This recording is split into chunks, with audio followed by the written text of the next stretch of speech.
এই শহীদরা না থাকলে প্রফেসর মোহাম্মদ ইউনূস আপনি আজকে জেলে থাকতেন।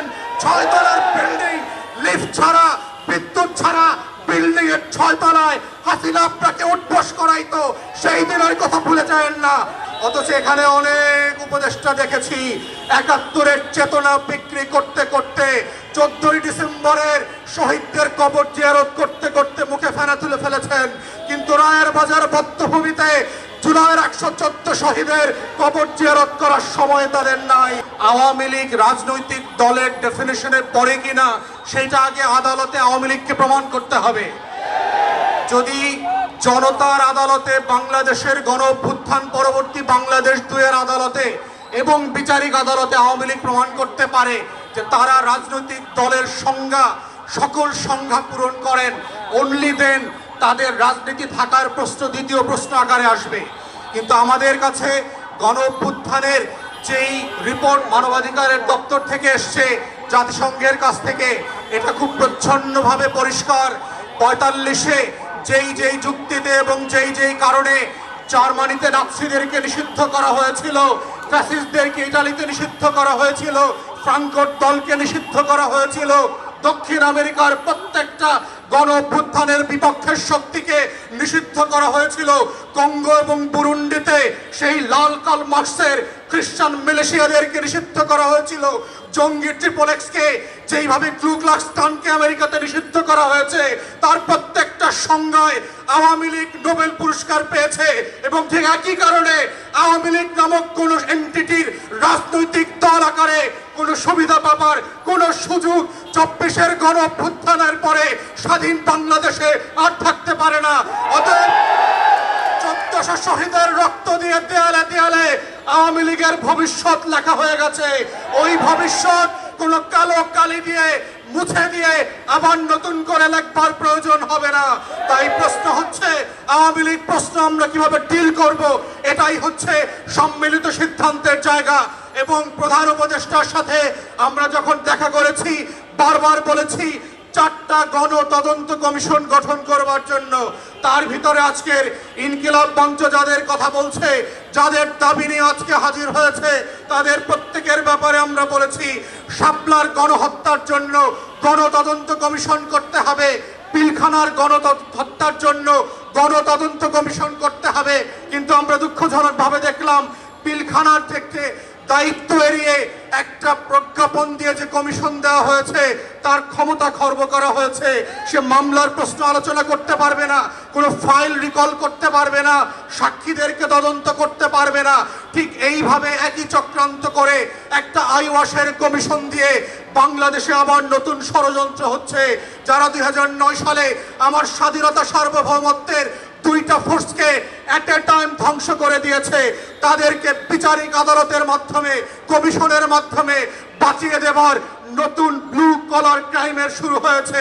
এই কমিশনকে দায়িত্ব খর্ব করে যেটা করা হয়েছে সেটাকে আমরা প্রত্যাখ্যান করছি এবং আমরা বলছি নতুন করে প্রজ্ঞাপন দিয়ে তার টার্মস অফ রেফারেন্সকে রিভাইজ করতে হবে এবং গণ তদন্ত কমিশনের ফর্মে নিয়ে আসতে হবে। আমরা তৃতীয় বলেছিলাম বাংলাদেশে গুম, খুন, আয়নাঘর থেকে শুরু করে গত 16 বছরে যেই রাষ্ট্রীয় মদদে খুন খারাপির রাজত্ব কায়েম করা হয়েছিল সেটার জন্য গণতদন্ত কমিশন করতে হবে। ঠিক একইভাবে দেখলাম একটা গুম কমিশন করা হয়েছে যার ক্ষমতা নাই, যাকে অযোগ্য লোক দেওয়া হয়েছে, পাবলিকলি সাফিসিয়েন্টলি ম্যান পাওয়ার দেওয়া হয় নাই। গণতদন্তের যে ফর্ম আমরা বলেছি, যে কাঠামো প্রস্তাব করেছিলাম, সেই কাঠামো পর্যন্ত দেওয়া হয় নাই।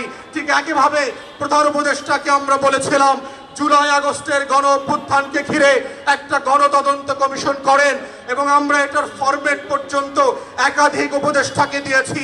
আমেরিকার কংগ্রেশনাল হিয়ারিং এর মডেলে, সিনেট হিয়ারিং এর মডেলে, ব্রিটিশ এবং ইউরোপিয়ান পার্লামেন্টগুলোতে যেইভাবে উন্মুক্ত শুনানি হয় সেই শুনানির মডেলে করে সেইখানে গণতদন্ত কমিশন হতে হবে।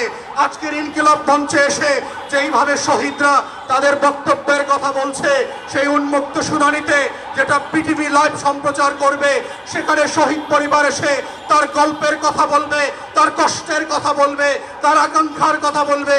আগামী দিনে আওয়ামী লীগের রাজনীতি থাকবে কি থাকবে না সেই কথা 1400 শহীদ পরিবারকে সিদ্ধান্ত নিতে হবে।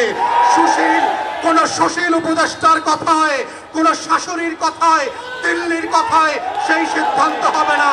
আমাদের বক্তব্য খুব পরিষ্কার, গণ অভ্যুত্থানের পক্ষের শক্তিরা গণ তদন্ত কমিশনে গিয়ে উন্মুক্ত শুনানিতে অংশ নিয়ে বাংলাদেশের কোটি কোটি নাগরিক যেখানে নিবন্ধন করে তাদের মতামত দিতে পারবে, সেই মতামতের উপরে ভিত্তি করে আওয়ামী লীগ প্রশ্ন, গণহত্যার প্রশ্ন, জাতীয় পার্টি এবং 14 দলীয় দিল্লির গোলামদের ভবিষ্যৎ কি হবে সেইটা সিদ্ধান্ত নিতে হবে এবং সেই সিদ্ধান্তের উপরে ভিত্তি করে আওয়ামী লীগের ভবিষ্যৎ নির্ণীত হবে। এই প্রস্তাব দেবার 7 মাস 8 মাস পেরিয়ে গেলে পরে আমরা দেখতে পাচ্ছি জুলাই গণহত্যা নিয়ে কোনো উচ্চবাচ্য করবার আয়োজন দেখতে পাচ্ছি না। জুলাইয়ের গণকবর যেইটা আমরা আগস্ট সেপ্টেম্বরে ভিজিট করেছি, সেইখানে উপদেষ্টাদের যাবার কোনো মদত দেখতে পাচ্ছি না।